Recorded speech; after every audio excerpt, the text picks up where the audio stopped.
Hi, and welcome to the Runaways YouTube channel. If you've seen or heard about Flesh and Blood, and were curious about learning how to play, this is the video for you.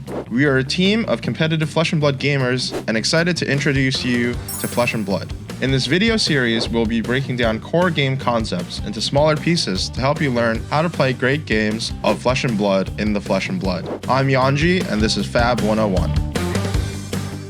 This video, we're talking about the main way to evaluate cards in Flesh and Blood. Flesh and Blood is a fantasy combat game where you fight 1 versus 1 against your opponent to the death, or until one of your heroes hits 0 life points. If Flesh and Blood is your first card game, congratulations, you're actually one step ahead of everyone else watching this video. If you are familiar with other card games, you should be used to the idea that cards are the basic resource of a trading card game. All of your game actions are gated by the number of cards that you can use to make them.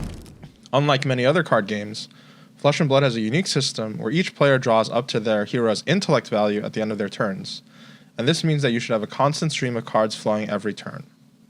The most important thing in Flesh and Blood is using the cards that you draw every turn cycle in the best way possible to attack your opponent and to preserve your own life total. We can break down each card into its effects on life. Let's take a look at some examples. In many other games, most cards serve a singular purpose, but in Flesh and Blood, cards can be used in 3 primary ways. You can play the card for its effect, you can block with it, or you can use it as resources. Wounding Below Yellow is a generic attack that has 3 power and costs 0 resources to play. It blocks for 3 and can be used to generate 2 resources to pay for other cards. If you use this card to attack, then you're threatening 3 points of damage, and if you use this card to block, you can prevent up to 3 points of damage. And so with either mode, you have the same net effect on offense or defense, and their equivalent plays. Raging Onslaught Red is a generic attack that has 7 power and costs 3 resources, that also blocks for 3. And if you choose to block with this card, then you can prevent up to 3 damage. If you attack with this card, you're threatening up to 7 damage, but you need to pay for its resource cost. Since Raging Onslaught can't be played by itself, we can divide the damage that it does by the total number of cards used to make the play, including resources, to find the average effect on life per card. If you pay the resource cost for Raging Onslaught with a blue pitch card generating 3 resources, then each card is threatening 3.5 life points in this play. If you pay for Raging Onslaught with a yellow Wounding Blow and another card, each card is only contributing to 2.33 points of attack on average, and it probably would have been better to block with some of the cards if possible. We haven't discussed another resource for playing the cards yet, which are action points. By default, you have access to 1 action point per turn.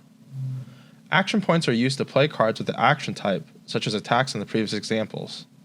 Cards that Go Again allow you to make multiple plays by generating action points after you play them. Scar for Scar Red is a generic attack that has 4 power and costs 0 resources. It blocks for 2, but has a conditional effect which gives it Go Again if you have less life than your opponent when you play the card. In this case, blocking with a Scar for Scar Red is even worse than using 2 cards to pay for Raging Onslaught, as you're only affecting the damage race by 2 points, and it would have been better to attack for 4 points instead. In addition, if we take damage, we can meet the requirements to gain Go Again. When we combine Scar for Scar, a card that pitches for 3 resources, and a Raging Onslaught, we can construct a 3-card 11 damage play, which wouldn't have been possible with another card without Go Again. As we see from the examples shown, most Flesh and Blood cards have at least 1 to 2 preferred modes that each of the cards are used in. The best modes are going to be the ones that have larger effect on life total, either on offense or defense, than the other modes. Here are some general heuristics to help you make better decisions in game. Blocking with cards that have 2 defense value is generally undesirable if you can use the card for other effects. Cards that have red pitch are generally best played for their effect, and cards that have blue pitch are generally best saved to use as resource cards for your turn. If you start looking at all of your cards this way, then you can begin to create a system for deciding how you want to use your cards in every hand. And in the next video, we will begin to construct a basic system for making in-game decisions with this in mind. If you found this video useful, share with a friend, and leave a like or comment below. Subscribe for future videos, where we will break down further concepts to help you on your runway into Flesh and Blood. If you're interested in taking your game to the next level, you can join a like-minded community of players in the Runaways Discord, link in the description below.